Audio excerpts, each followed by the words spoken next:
අද දවස මාර මාන්සි. හෝ. මේ වගේ දවස් මගේ ජොබ් එකේ සෑහෙන තියෙනවා. උදේ කොච්චර ෆ්‍රෙෂ් විදියට පටන් ගත්තත් හවස් එද්දි මෙන්න මූණ.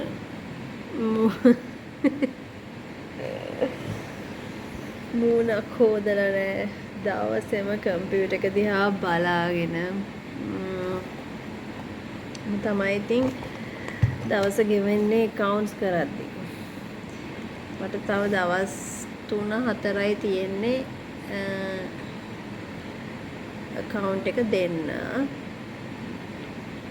ඉතින් මේ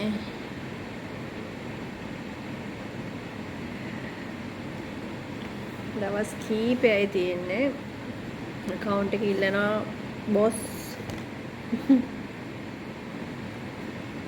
හරි අමාරුයි. සමහරවිට මට හිතෙනවා give up කරන්නත්. ඒ කියන්නේ ජොබ් එකේ චේන්ජ් එකක් තිබුණා නම් හොඳයි කියලා හිතෙනවා. ඉතින් අමාරු දවස් එනවා. හරිම අමාරුයි ඒ වගේ වෙලාවට. ඒ වෙලාවට හිතෙනවා වෙන ජොබ් එකකට යන්න. මේකේ තරම් අමාරුයි කියලා හිතෙනවා. ටාගට්ස් වලට යන්න බැරි වුණාම හරිය අප්සෙට්. ඒ ඉල්ලන පරක්කුවට මට රිපෝට්ස් දී ගන්න බැරි වුණාම මට තේරෙන්නේ නැහැ මම මොකද්ද කරන්න කියලා. ඒ වෙලාවට ජොබ් සැටිස්ෆැක්ෂන් කියන එක නැති වෙනවා. ඉතින් දැන් අවුරුදු 7ක් තිස්සේ මම මේ මගේ ටාගට්ස් මම හැම එකම වැඩේ හරියට කරලා දීලා තියෙනවා. ඒ ගැන හිතද්දි මට සතුටුයි. කොහොම හරි මම ඉල්ලන දේවල් මම දීලා තියෙනවා. quarterly accounts, final accounts. හැබැයි මේ පාර මම ඕගස්ට් ඉඳන්ම හිර වෙලා ඉන්නේ. දැන් මේ නොවැම්බර් යන්නේ. මට තේරෙන්නේ මගේ සිටුේෂන් එක කවද සෝල්ව් වෙයිද කියලා. කමක් නෑ අපි යන ගමන් කතා කරමු. දැන් මට පරක් කියලා මම දැන් ඕෆ් වෙන්න හදන්නේ. දැන් වෙලාව 8:05යි. බොරු නම් බලන්න අන්න වෙලාව 8:05යි. හරි. ඉතින් මට පෙන්වන්න ඕනේ මේ මගේ මේසේ full of mess. මට තේරෙන්නේ නෑ මෙයා කවදා විසඳෙයිද කියලා. මගේ මයින්ඩ් එක රිලැක්ස් වෙලා ක්ලියර් වෙලා හොඳ ට්‍රිප් එකක් යන්න කවදා ලැබෙයිද කියලා මට හිතා ගන්න බැරුව ඉන්නේ. හරි අමාරුයි accounts අන්තිම කාලේ බලමු. Hi. Good morning. මේ ඊළඟ දවසේ උදේ පාන්දර.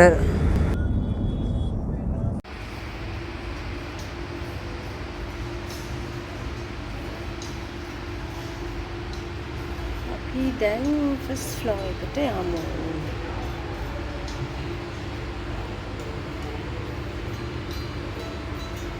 දැන් ලස්සනයි.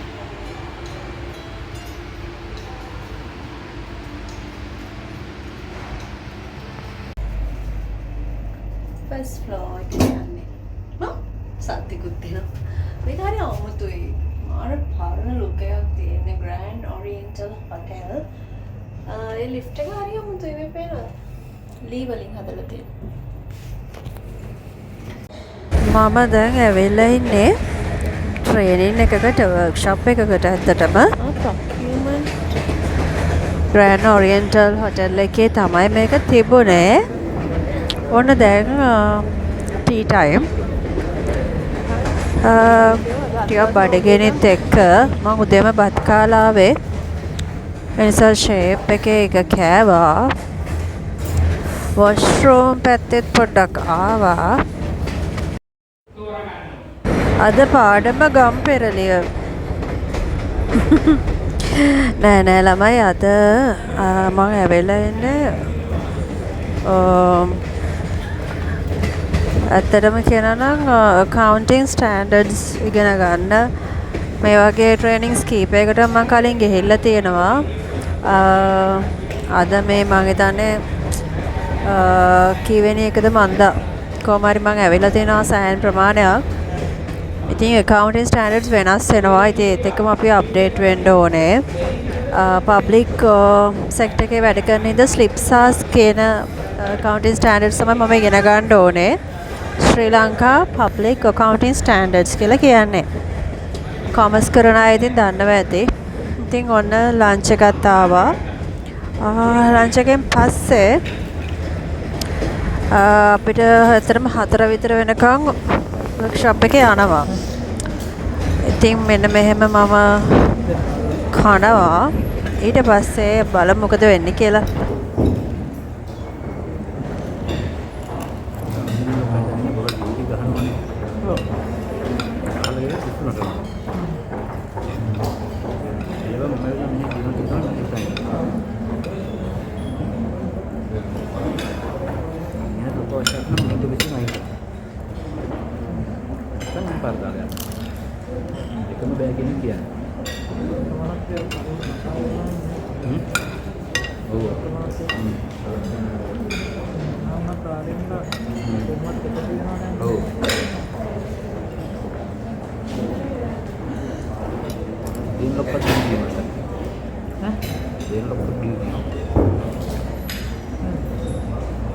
ඔයාලා 9 month හැදුවද?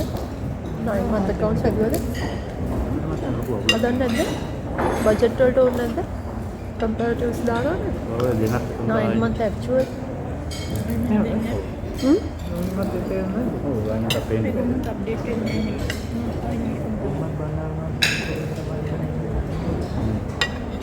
හරි හොඳයි යන්නේ ඇත්තටම. අපේ එකේ තමයි මේ ඔක්කොම. මාත් එක්ක අද මේ වර්ක්ෂොප් එකට ඇවිල්ලා ඉන්නේ මේ මම අතරේ නාගි කෙනෙක්. එයාත් මගේ රෝල් එකම තමයි. යාගේ ඒ ආයතනයේ යත් කරන්නේ මගේ රෝල් එකමයි. එහෙනම් අපි දෙන්නට කතා කරන ගොඩක් දේවල් තිබුණා. ඉතින් අපි දෙන්න දුක බෙදාගත්තා. අපි දෙන්නගේ රෝල්ස් වල තියෙන අමාරුකම් එක ඒවා jobs ගැන future plans ගැන අපි දෙන්නම එකම exam එකක් ලිව්වා. ඒ exam වල results තාම ආවේ නැහැ. ඉතින් government නේද. ඉතින් අපි බලාගෙන ඉන්නවා අපේ results එනකම්. ඒක ගැන නම් fingers crossed. දන්නේ මොකක් වෙයිද කියලා. බලමු. ඒකත් මම ඒ කාලේට කියන්න පුළුවන් තත්ත්වයක් තිබ්බොත්. ඔන්න දැන් අපි ඩෙසර්ට් ගන්න ඇවිල්ලා තියෙන්නේ මම ආසම එකක්. මේ දවස්වල sugar ටිකක් අඩු කරලා ඉන්නේ. ඒ වුණාට ඉතින් ඩෙසර්ට් නොගෙන බෑනේ. ඔන්න දැන් වර්ක්ෂොප් එකේ ඉවර වෙලා පොඩක් ආවා මේ ground floor එකට. අපි ඉන්නේ first floor එකේ. පොඩක් ඇවිදලා කරලා බැලුවා ඉතින් කොහමද හොටෙල් එක හොඳයිද කියලා. එන්න කියන්න මාත් එක්ක.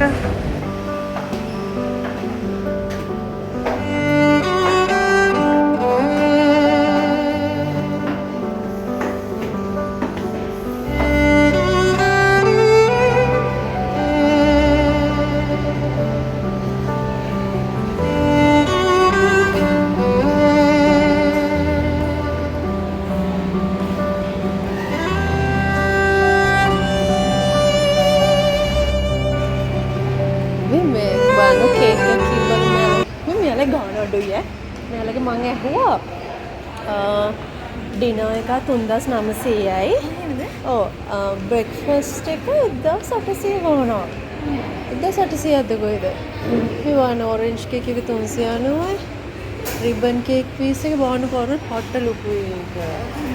390යි. ඉතින් අරාඩුවේ නේද? මේ අර පල්ලෙහා එක හොට්ට ලස්සනත් එක්ක 390ට ලාභයි. සාමාන්‍යයෙන් 190ටනේ තියෙන්නේ.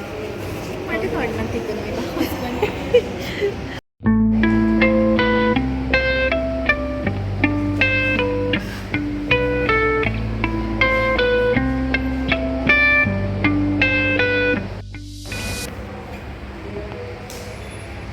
ඉතින් අද vlog එක මම මෙතනින් ඉවර කරන්න හිතුවා. දැන් මම ඉන්නේ ග්‍රෑන්ඩ් ඔරියන්ටල් හොටෙල් එකේ.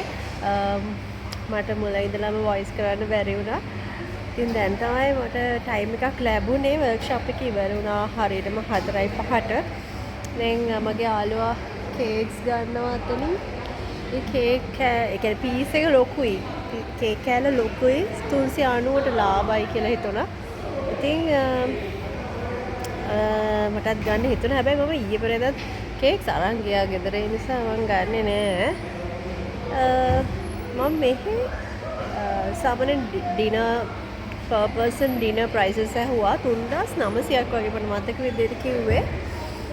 breakfast buffet එක 1800ක් කියලා කිව්වේ. මම හිතනවා ලාභයි. හැබැයි කෑමත් සාමාන්‍යයෙන් අවුලක් නෑ, රසයි. දැන් අපිට හම්බුනේ සාමාන්‍යයෙන් අපි වර්ක්ෂොප් එකකට නාවේ ඉතින් ඒගොල්ලෝ සිලෙක්ට් කරන මෙනු එක තමයි තිබුණේ. සිම්පල් මෙනු එකක්. හැබැයි ඒ කෑම රහයි. ඒ කියන්නේ ඒගොල්ලෝගේ කෑම හොඳයි වගේ කියලා මට හිතෙනවා. හොඳ චෙෆ්ලා ඇති කියලා හිතෙනවා. මේක පරණ හොටෙල් එකක්. මම ඔයාලට පෙන්නන්න අර ෆොටෝ එකක් තිබ්බ ඉස්සරහා. ඒක මම හිතන්නේ පරණම හොටෙල් එකක කොළඹවල තියෙන. හිස්ටරි එක ස්ටඩි කරන්න ඕනේ. මම මේකට දැන් මේ දෙවෙනි දවසේ ආවේ. මට පළවෙනි දවසේ නම් මේ වගේ vlog එකක් කරන්න බැරි වුණා. ඉතින් මේ තියෙන්නේ ක්‍රිස්මස් නිසා ක්‍රිස්මස් ට්‍රී එකක් තියෙනවා. මගේ යාළුවා කේක් අරන් ඉවරයි. දැන් අපි දෙන්න පික්මි එකක් දාගෙන ගෙදර යනවා. අනේ එයා ගෙදර යනවා, මම ගෙදර යන්නේ නැහැ. මම ඔෆිස් යනවා. මොකද මේ අද 8 විතර එනකම් මම වැඩ කරනවා ඔෆිස් එකේ. ඉතින් ඔෆිස් එකට ගිහිල්ලා වැඩ ටිකක් තියෙනවා ඉවර කරන්න. මන්ඩේ ඩියු ඩේට් එකක්.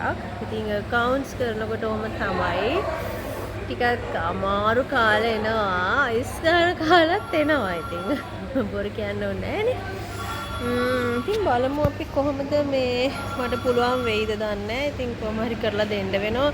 සඳුදා වෙද්දි account එක දෙන්න වෙනවා. ඉතින් අපි කොහොම හරි ඉතින් පොඩ ටයිම් එක හදාගෙන මන්ඩේ වෙද්දි වැඩ ටික කරලා ඉවර කරගන්න ඕනේ.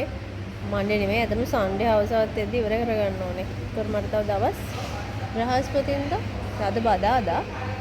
අද ඇත්තටම නොවැම්බර් 19 බදාදා 20 21 22 23 දවස් 4ක් තියෙනවා වැඩවලට. හරිද? නෑ ඔව්. මේ තියෙන බිල් ඈතට තමයි ලස්සන.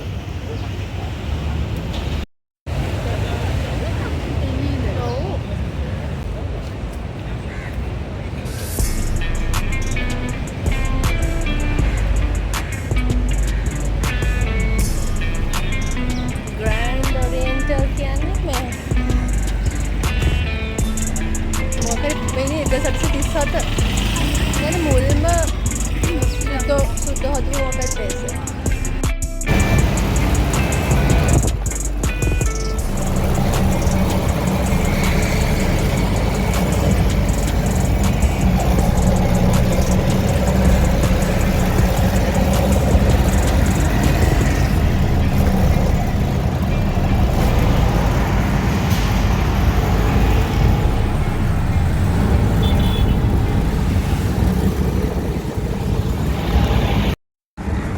දැන් මම ඔෆිස් එකට ළඟ ඉන්නේ. ට්‍රේවිල් එකක යනවා ඉතින් ඔෆිස් එකට. දැන් හරියටම ඉන්නේ පේනවද? prisoners are human beings. සිරකරුවෝ මිනිස්සුය. ඇත්තටම මේ බන්ධනාගාරය ළඟ තමයි දැන් ඉන්නේ. ප්‍රිසන් එක ළඟ. චුට්ට දුරයි මට. තියෙන වැලිකඩ බන්ධනාගාරය. මේ වෙලාවෙදී හරි ලස්සනයි. ඉර බහගෙන යනවා. ගස් වලට හිරු එළිය වැටිලා හරිම ලස්සනයි මේ වෙලාවට. කොච්චර නාගරික පරිසරයක් වුණත් ඉතින් අපිට ගස් කොළන් තියෙන නිසා ඉතින් සබහාදහම විඳින්න පුළුවන් අපිට තියෙන විදියට. දැන් ඉතින් ඔෆිස් ගිහිල්ලා බලමු මොනවද කරන්න තියෙන්නේ කියලා.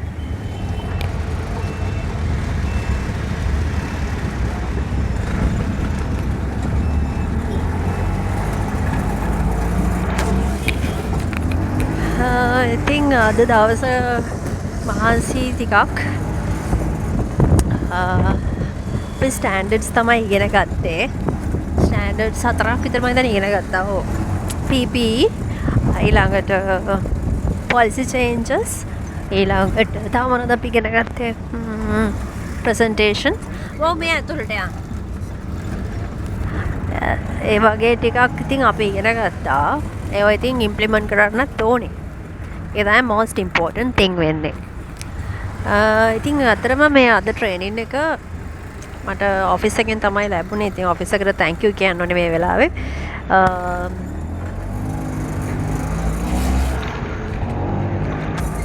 ඉතින් මම හිතන්නේ මේ ට්‍රේනින් එක කොස්ට් එක රුපියල් 14000ක් එක්කෙනෙක්ට per person උඩට යන්න. හරි එහෙනම් ඔෆිස් එකට ගිහිල්ලා ඔෆිස් එක ඇතුළට නම් මම පෙන්නන්න බැරි වෙයි. අපි බලමු ඉතින් මම කරන වැඩ. ඉතින් මම අද ඔෆිස් එකට ඇවිල්ලා මගේ මේන් ටාගට් එක වෙන්නේ මන්ඩේට account එක දෙන්නනේ.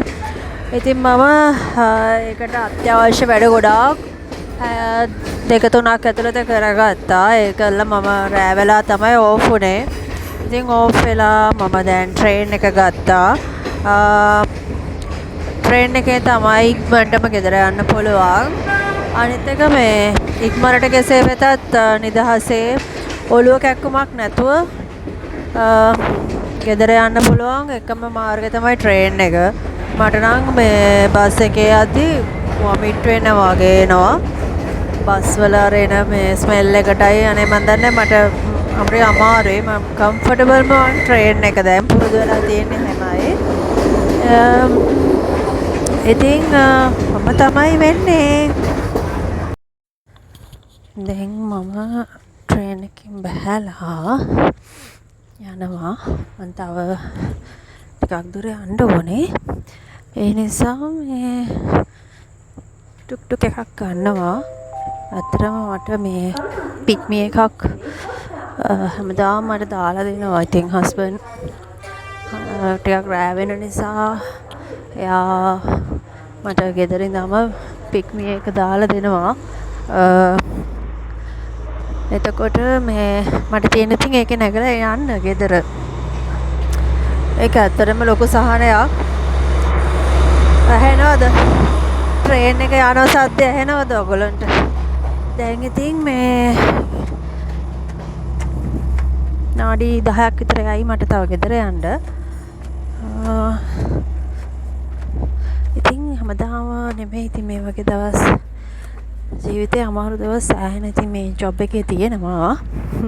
අවුරුද්දට 4 සැරයක් විතර මේ වගේ රෑ ගමන් ඉතින් මට පුරුදුයි.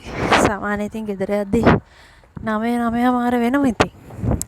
ඒක ඉතින් බොහොම සාමාන්‍ය දෙයක් කියලා අපේ ගෙදරට. මගේ හේවණල්ල පේනවනේ. තාම මගේ ට්‍රීවිල් එක ඇවිල්ලා නැත. ටිකක් කරුවලයි. හැබැයි කවදාවත් මට කරදරයක් කළා නැහැ. කවදාවත් කිසිම කෙනෙක් මුකුත් කියන්නේ ඇවිල්ලා නැහැ. මේ කට්ට කරුවලේ දැන් මේ යන ගම පික්මි එක කොහෙට එයිද දන්නේ නැහැ. සමහරවල් ලොකේෂන් වරද්දගෙන හෙට මෙහෙට යනවා ඉතින්. පිස්සු නටනවා. මම මේ යන්න දැන් පොඩි ලයිට් එකක් තියෙන තැනකට. මිනිස් පුලුටක් තියෙන තැනකට යමුනේ. ගිහිල්ලා එතන ඉමු. පික්මි එක කොයි හරි ගිහිල්ලා වටයක් දාලා එයිනේ. කොයි වෙලේ හරි. අයියෝ. දැන් මහන්සි ළමයි. ගෙදර ගිහලා වොෂ් එකක් දාලා දැන් ඉතින් නිදා ගන්න තියෙන්නේ. මං ඉතින් ඔෆිස් එකේදී මේ තේ එකක් බිව්වා. තේ එකක් කියන්නේ කිරි තේ එකක් බිව්වා. සීනිත් හොඳටම දාලා සීනි වැඩි ඒකේ. කළා සීනි සම්බල් බන් එකක් කෑවා. ඉතින් ඔයක ඇති ඉතින් රැයට ආයෙ කන්න බෑ. ගෙදර ඉතින් අනිවාර්යෙන් මොන හරි ඇති. ඒ වුණාට මේ කන්න හොඳ නෑ අනේ මම මහත් වෙනවා. අබි මොන අදින්න එපා ෆොටෝස් වලට කැතයි. hina වෙන්න. හරි. ඔන්න ඉතින් දැන් මේ හස්බන්ඩ් දාපු පික්මි ට්‍රීවිල් එකේ මම දැන් ගෙදර යන ගමන්. දැන් ඉතින් ඔක්කොමලා නිදි ඇති මාගේ යනකොට. ඉතින් ගොඩක් දුරට බොහෝ දවස් මේ වගේ තමයි. ඉතින් ටිකක් අද අමාරු දවසක් තමයි මම vlog කරන්න තෝරගත්තේ. ඇත්තටම උදේ workshop එක තිබ්බ නිසා මේ මට හිතුණා ඉතින් පොඩි clips ටිකක් ගන්න. ඒ නිසා ඉතින් ගත්තා. මොකද office එක ඇතුලේ නම් වීඩියෝ කරන්න අමාරුයි වැඩත් එක්ක.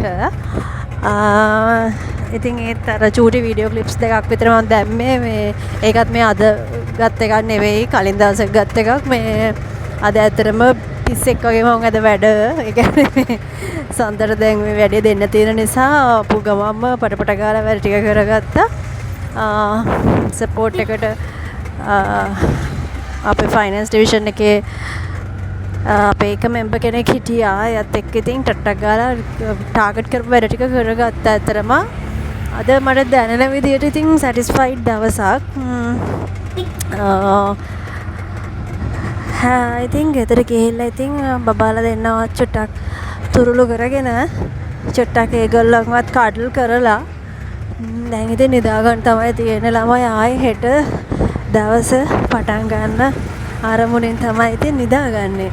ඉතින් හෙට බ්‍රහස්පතින්දා දවසක්. ඉතින් පුරුදු විදියට හෙට මම වැඩට යනවා. ඉතින් හෙටත් ලොකු ටාගට්ස් ගොඩක් තියෙනවා. ඒක ඉවර කරලා දෙන්න ඕනේ නැත්නම් ජොබ් එක අනතුරේ. නෑ එහෙම වෙන්නේ නෑ. ඉතින් මට දැන් ඇත්තටම මම මේ විශේෂයෙන් මම මේ vlog එක කරන්න ළමයි. ඔයගොල්ලෝ කොමර්ස් කරනවා නම් account side එකේ ජොබ් එකක් කරනවා නම් ඉතින් ගොඩක් වෙලාවට ඉතින් මේ වගේ තමයි ඉතින් වෙන්නේ. සාමාන්‍යයෙන් ඔයා ලොකු එක්සිකියුටිව් පෝස්ට් එකකට යනවා නම් මෙහෙම වෙන්නේ නැහැ. හැබැයි ටෙක්නිකල් වැඩ තියෙන පෝස්ට් එකකට ගියොත් accounts assistant වගේ ඉතින් එතකොට ටිකක් වැඩ වැඩි. හැබැයි ඔයා chartered complete කරලා chartered accountant කෙනෙක් වෙලා chartered accountant කෙනෙක් විදිහට කියන්නේ company එක accountant කෙනෙක් විදිහට ගියොත් ඒත් වගකීම් ගොඩක් තියෙයි. හැබැයි සාමාන්‍යයෙන් අර ලේට් නයිට් මේ වගේ වැඩ කරන්න වෙන එකක් නෑ.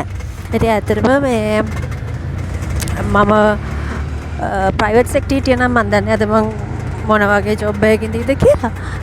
ඉතින් ගවර්න්මන්ට් ජොබ් එකකට පැන නිසා ඉතින් ටිකක් අමාරුයි කරියර් ලැඩර් එකේ උඩට යන්න. ඉතින් ප්‍රොමෝෂන් එකම හරි අමාරුයි ගන්න. ඉතින් එක්සෑම්ස් තියෙනවා ඒව කරලා ඉතින් ප්‍රොසීඩියර් එකටම යන්න ඕනේ. එතකොට ඉතින් ඒ වගේ එක්සිකියුටිව් පෝස්ට් එකකට යන්න තාමත් මට නම් කාලේ වාසනාව උදවුනේ නැහැ. ඉතින් මම ඉන්නේ මැනේජ්මන්ට් ඇසිස්ටන්ට් ලෙවල් එකේ. හැබැයි ඉතින් මට ක්වොලිෆිකේෂන් ගොඩක් තියෙනවා. හැබැයි ඒ ක්වොලිෆිකේෂන්ස් ඔක්කොමත් එක්ක ඉතින් මම තව එක්සෑම් කරලා මගේ සර්විස් එකත් එක්කම ඉස්සරහට යන්න පුළුවන්. එක්සෑම් එකක් කරා ඒත් තාම රිසල්ට්ස් පෙන්ඩින්. ඉතින් වයසත් යනවා. ඉතින් මම දන්නේ බලමු ඉතින්. ලොකු හෝප්ස් නෑ. ඉතින් මොකද දැන් මට තියෙන එකම හෝප් එක බබාලා දෙන්නගේ අධ්‍යාපනය සහ ඉතින් මගේ හොබීස් කරගෙන සතුටින් ජීවත් වෙන එක තමයි ඉතින් එකම හෝප් එක. හොඳ ජොබ් එකක් ලැබුණොත් නොයා ඉන්නේ නෑ යනවා. ඒ වුණාට ඉතින් ලොකුවට පසුපස හඹා යන්න අවස්ථාවක් නැහැ. එහෙම මම වෙන ජොබ්ස් වලට try කරන්නෙත් නැහැ. ඉතින් මේ ජොබ් එකේ කම්ෆර්ටබල් වෙලාද මන්දා. ගොඩක් වෙලාවට අපි අර කම්ෆර්ට් සෝන් එකේ ඉන්න බලනවනේ. හැබැයි ඉතින් මම කම්ෆර්ට් සෝන් ඉන්න කෙනෙකුත් නෙමෙයි. මොකද මම ගොඩක් මහන්සි වෙනවා. ඒත් එක්ක මම අධ්‍යාපන කටයුතුත් ඒවත් මම මගේ පහුගිය අවුරුදු 3-4 මම ඒවා කරා. තව ඉස්සරහටත් මට ඒවා කරන්න තියෙනවා. එක්සෑම්ස් ටිකක් තියෙනවා කරන්න. ඒවත් කරන්න ඕනේ. මම මේ කරුවලේ කතා කරන්නේ මේ ටික ආයි ගෙදර ගිහලා කියන්න බැරි වෙන නිසා. ඉතින් ඕක තමයි ඉතින් accounts පැත්තෙන් ජොබ් එකක් කරනකොට අපිට මුහුණ පාන්න වෙන තත්ත්වය සහ විශේෂයෙන්ම ගවර්න්මන්ට් ජොබ් එකක් කරද්දී වෙන්න පුළුවන් ප්‍රැක්ටිකල් සිනාරියෝස්. ඉතින් මම ගිය අවුරුදු 2 මාස්ටර් එක කරා. පහුගිය අවුරුදු 3ක් විතර යනවා. කොහොමද 2 year මාස්ටර් එකක් කරන්න 2.5 years යනවා. ඉතින් ඔක්කොම කොන්වොකේෂන් ඉවර වෙන අවුරුදු 3ක් යනවා. ඉතින් මම 2022 වල මාස්ටර් එක පටන් ගත්තා. මගේ මාස්ටර් ස්ටෝරි එක මම දාන්න ඉන්නේ ළමයි මට ඒක දාන්න තාම හදාගන්න බැරි වුණා. පොඩි බ්ලොග්ස් ටිකක් අරන් තියෙනවා. ඒක මාරම ඉන්ට්‍රස්ටිං ජර්නි එකක් මගේ MBA ජර්නි එක. ඒක මම අනිවාර්යෙන් MBA ජර්නි එකේ වීඩියෝ එක ඉක්මනින්ම ගේනවා. මට පුළුවන් වෙලාවට මට ඒකට ඇත්තටම මේ බ්ලොග්ස් හදන්න මාර එනර්ජි එකක් ඕනේ. ඉතින් අද ගොඩක් එනර්ජටික් දවසක් ඒ නිසා වෙන්නේ ඉතින් මට මේව කරන්න හිතුනේ. ඇත්තම හරිය කම්මැලි මගේ මේ YouTube එකට vlogs දාන්න. බලමු ඉතින් මේක මම කොහොම හරි දායි. බලමු ඉක්මනටම දාන්න බලන්න. හරි. එහෙනම් හැමෝටම ජය වේවා. අපි ඊළඟ vlog එකකින් හම්බෙමු. හැමෝටම බුත් සරණයි. ආදරේ.